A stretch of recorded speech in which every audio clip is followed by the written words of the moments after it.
Hello students, let's see this question. The question says the relative stability of the compounds given below is in the order. यहाँ पे आपको चार compounds दिए हैं, आपको इनकी stability order बताना है, right? तो ये चार compounds आप क्या देख सकते हो कि ये सब क्या है alkenes हैं. यहाँ पे आप कार्बन डबल बॉन्ड कार्बन देख पा रहे हैं, right? So ये सब alkenes हैं. तो अब alkenes की stability बतानी है. तो alkenes की जो stability है, alkenes stability, ठीक है? वो किस पे डिपेंड करती है? Number of substitution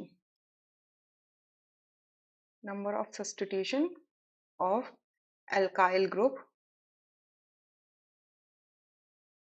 on the sp2 carbon atom.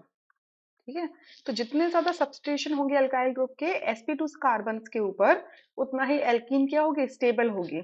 तो इसका मतलब क्या हो गया, आप फर्स्ट में देखो यहाँ पर आप चार अल्काइल ग्रुप देख सकते हो, एक दो तीन चार. ठीक है, यानी कि फर्स्ट की स्टेबिलिटी सबसे ज्यादा हो गई. देन देखो सेकंड में एक दो तीन तीन अल्काइल ग्रुप लगे हुए हैं ओवरऑल एल्कीन में sp2 सेंटर पे, तो सेकंड की स्टेबिलिटी हो गई. देन थर्ड में देखो एक लगा हुआ है, यानी कि थर्ड की स्टेबिलिटी फिर उससे कम हो गई, थोड़ी सी, एक ही है क्योंकि. और फोर्थ में आप देख रहे हो कि कोई भी सब्सटीट्यूशन नहीं है sp2 सेंटर्स के ऊपर, यानी कि ये लीस्ट स्टेबल है. तो स्टेबिलिटी का ऑर्डर तो ये हो गया. अब इसका रीजन क्या हो सकता है अगर आप देखें तो, अगर मैं एक एग्जांपल लेके समझाती हूँ थर्ड वाले का. ये आपको ऐसे लिखा हुआ है, CH3 को मैं ऐसे ओपन करके लिख रही हूँ, ठीक है, फॉर नाउ CH2. अब देखो एक कार्बन डबल बॉन्ड कार्बन जब बन रहा है तो ये p ऑर्बिटल्स के ओवरलैप से बन रहा होगा.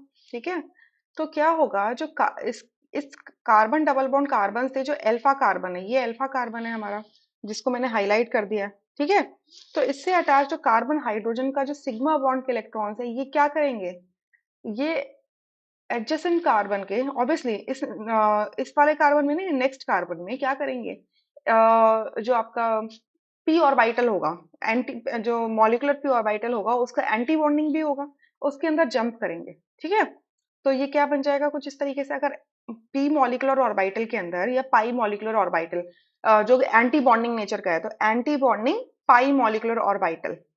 ठीक है, तो उसमें जंप करेंगे तो कार्बन कार्बन का डबल बॉन्ड ओपन हो जाएगा.